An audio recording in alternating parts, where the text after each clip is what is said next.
애틀랜타 라디오 코리아 1월 28일 금요일, 오늘의 한 뉴스입니다.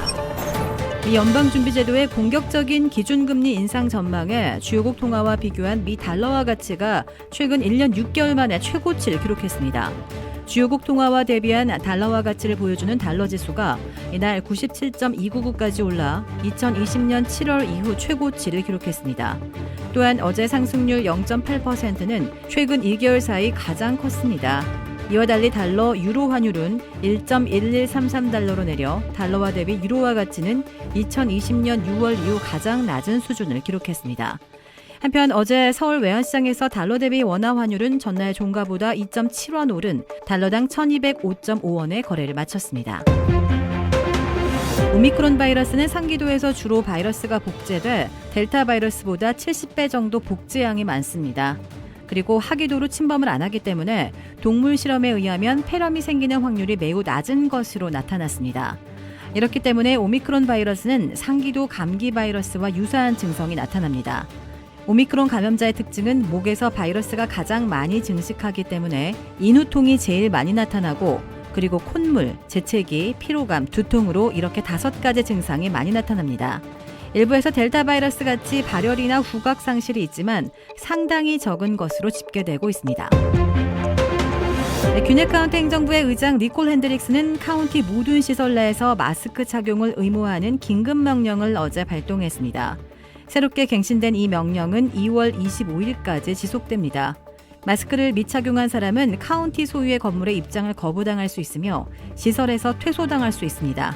그러나 마스크 착용을 하는데 타인의 도움이 필요한 사람과 종교적인 신념으로 마스크를 착용하지 않은 사람은 이 조치에 해당되지 않습니다. 이렇게 마스크 착용 의무화를 연장한 배경에는 지난 2주 동안 18,000명이 넘는 코로나19 확진자와 PCR 검사자들이 26%가 양성 반응이 나오는 등 카운티 내의 코로나19 확산세가 감소하지 않고 있기 때문이라고 카운티 보건부 관계자가 밝혔습니다.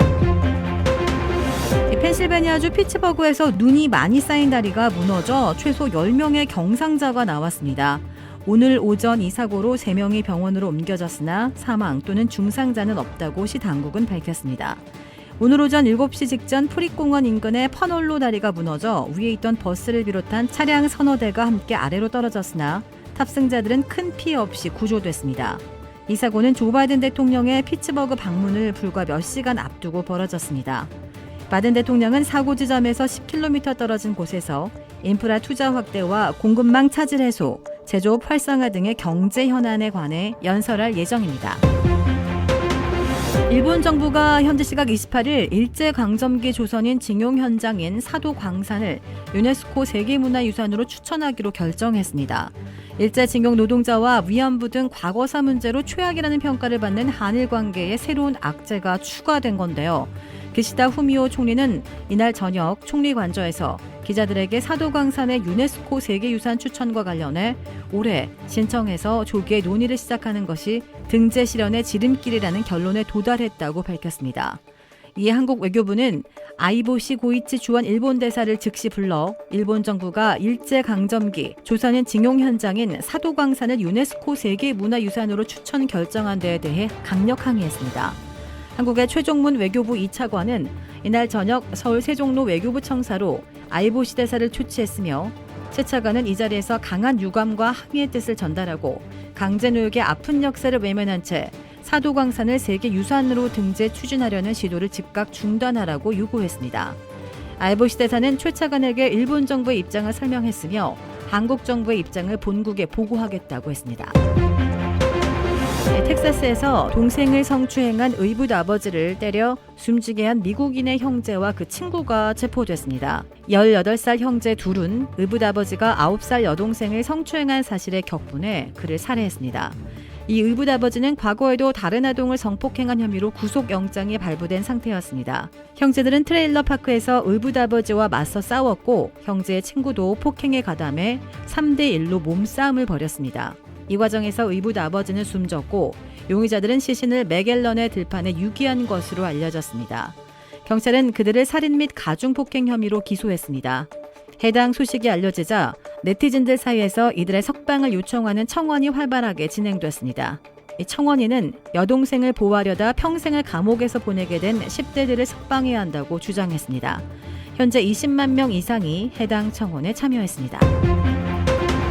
러시아가 우크라이나 접경 지역에 전투병력과 무기를 집중 배치한 데 이어 의무부대 배치까지 끝내 침공 준비를 완료한 것이 아니냐는 우려가 나오고 있습니다. 미 언론들은 의무부대 배치는 전투를 위한 필수 조건이라는 점에서 미국 등 서방이 러시아의 의도를 해석하는 데 부심하고 있다고 전했습니다.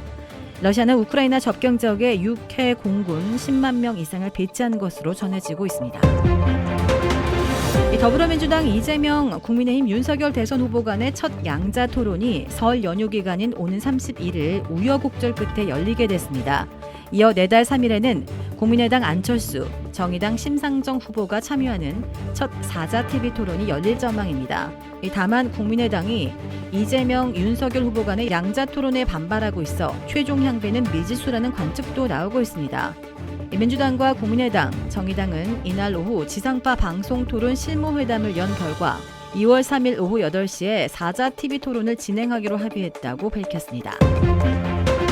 주택 구매뿐만 아니라 커머셜, 웨어하우스, 비즈니스 건물까지 부동산계의 큰손 이주환 부동산. 크레딧 카드 빚 최대 80%까지 탕감. 크레딧은 지켜드리고 빚은 줄여드리는 O3 컨설팅이 오늘의 한 뉴스를 후원합니다. 이상 애틀랜타 라디오 코리아 1월 28일 금요일 오늘의 한 뉴스의 고지선이었습니다.